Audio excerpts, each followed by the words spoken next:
ಆಸ್ಪತ್ರೆಗಳಲ್ಲಿ ಸರಿಯಾದ ಚಿಕಿತ್ಸೆಯನ್ನ ಕೊಡ್ತಾ ಇಲ್ಲ ಮತ್ತು ಆಸ್ಪತ್ರೆಗಳಲ್ಲಿ ಮೂಲಭೂತ ಸೌಕರ್ಯಗಳನ್ನ ಕೊಡ್ತಾ ಇಲ್ಲ. ಇದನ್ನೆಲ್ಲ ವಿರೋಧಿಸಿ 16ನೇ ತಾರೀಕು ಸೋಮವಾರ ಬೆಳಿಗ್ಗೆ 10 ಗಂಟೆಗೆ ಯಡಿಯೂರಪ್ಪ ಮಾರ್ಗದಲ್ಲಿ ಇರ್ತಕ್ಕಂಥ ಮಾಲಿನಿ ಸಿಟಿಯಲ್ಲಿ ಸಾವಿರಾರು ಸಂಖ್ಯೆಯಲ್ಲಿ ನಮ್ಮ ಮಹಿಳಾ ಮೋರ್ಚಾದಿಂದ ಒಂದು ಬೃಹತ್ವಾದಂಥ ಪ್ರತಿಭಟನೆಯನ್ನು ಮಾಡಿ ಸುವರ್ಣಸೌಧ ಮುತ್ತಿಗೆ ಹಾಕುವಂಥ ಕಾರ್ಯಕ್ರಮವನ್ನ ನಮ್ಮ ಮಹಿಳಾ ಮೋರ್ಚಾ ರಾಜ್ಯಾಧ್ಯಕ್ಷರು ಮತ್ತು ನಮ್ಮ ಪೇರೆಂಟ್ಪುರ ರಾಜ್ಯದ BY ವಿಜೇಂದ್ರ ಅವರ ನೇತೃತ್ವದಲ್ಲಿ ಅಲ್ಲಿ ಪ್ರತಿಭಟನೆ ನಡೀತಾ ಇದೆ. ಈ ಪ್ರತಿಭಟನೆಯಲ್ಲಿ ಮಾನ್ಯ ವಿರೋಧ ಪಕ್ಷದ ನಾಯಕರಾದಂಥ ಅಶೋಕ್ ಅವರು ಕೂಡ ಭಾಗವಹಿಸ್ತಾರ.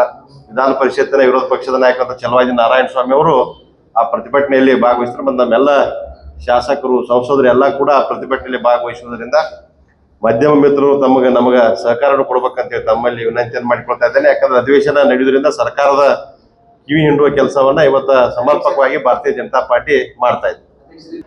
ಸರ್ಕಾರದಿಂದ ಪ್ರತಿಭಟನೆ ಮಾಡಿ ಸುವರ್ಣಸೌಧಕ್ಕೆ ಮುತ್ತಿಗೆ ಹಾಕ್ತೀವಿ. ಹೌದು, ಮುತ್ತಿಗೆ ಹಾಕ್ತೀವಿ. ಇದೆಯಲ್ಲ ಸರ್ಕಾರದಿಂದ ಪ್ರತಿಭಟನೆ ಮಾಡ್ಬೋದಲ್ಲ, ಮುತ್ತಿಗೆ ಹಾಕ್ಬೋದು. ಮತ್ತ ಸರ್ಕಾರದ ವಿರುದ್ಧ ಮತ್ತ ಸರ್ಕಾರ ಯಾವುದು ಸಮರ್ಪಕವಾಗಿ ಕೆಲಸ ಮಾಡ್ತಾರೆ ಅಂದ್ರೆ ಮತ್ತೆ ಜನ ಮತ್ತೆ ದಂಗೆ ಹೇಳ್ತಾರೆ ಸರ್ಕಾರದ ವಿರುದ್ಧ. ಪ್ರತಿಪಕ್ಷವಾಗಿ ಮಾನ್ಯ ವಿರೋಧ ಪಕ್ಷದ ನಾಯಕರು ನಮ್ಮ ರಾಜ್ಯಾಧ್ಯಕ್ಷ